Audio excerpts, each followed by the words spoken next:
alam kubur atau alam barzakh. Seorang yang meninggalkan alam fana atau alam dunia akan menjalani hidupnya di alam kubur. Kehidupan di alam kubur atau alam barzakh, terutama di malam pertama, akan sangat mencekam. Sebab seorang yang meninggal, ketika roh meninggalkan jasadnya, maka dia seperti dalam alam mimpi, belum percaya apakah dia sudah meninggal. Tetapi setelah tersadar dan melihat alam di sekelilingnya yang gelap gulita, dan ada kain kapan yang melekat di tubuhnya, barulah si ahli kubur kaget, bahkan menangis sedih. Dia syok saat tahu dirinya benar-benar sudah meninggal, dan akan menjalani kehidupan yang panjang di alam kubur.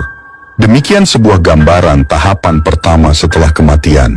Kita akan singgah di alam kubur atau dikenal dengan sebutan alam barzakh atau alam kubur. Hal ini disebut dalam firman Allah Subhanahu wa Ta'ala, yang artinya, agar aku berbuat amal yang saleh terhadap yang telah aku tinggalkan, sekali-kali tidak. Sesungguhnya itu adalah perkataan yang diucapkannya saja, dan di hadapan mereka ada dinding barzakh sampai hari mereka dibangkitkan. Al-Quran Surat Al-Mu'minun ayat 100. Dijelaskan dalam Islam jika alam kubur hanyalah tempat persinggahan, tetapi akan dijalani dalam waktu yang cukup panjang, bahkan dikabarkan akan lebih panjang dari waktu hidup di dunia. Bahkan disebutkan pula, jika di alam kubur inilah manusia sudah bisa mengetahui di mana dia akan tinggal di akhirat kelak, apakah di surga atau di neraka. Jikapun bisa masuk surga, dia akan dihisab, bahkan sejak di alam kubur, dia sudah mendapatkan siksaan. Tak ada yang dapat menolong, tak ada sanak dan keluarga atau tetangga, semuanya akan ditentukan oleh amal ibadahnya selama hidup di dunia fana.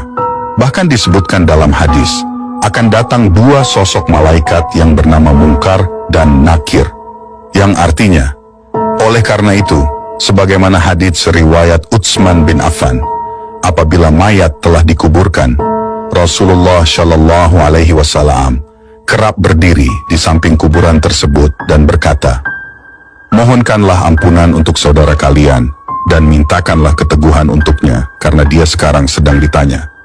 Hadis riwayat Abu Dawud dan Baihaqi. Menurut sejumlah riwayat, kedua malaikat yang datang tersebut mempunyai nama Munkar dan Nakir. Dari Abu Hurairah radhiyallahu anhu berkata, Rasulullah Shallallahu Alaihi Wasallam bersabda, apabila mayat telah dikubur, atau jika salah seorang kalian dikubur, maka ada dua malaikat yang mendatanginya.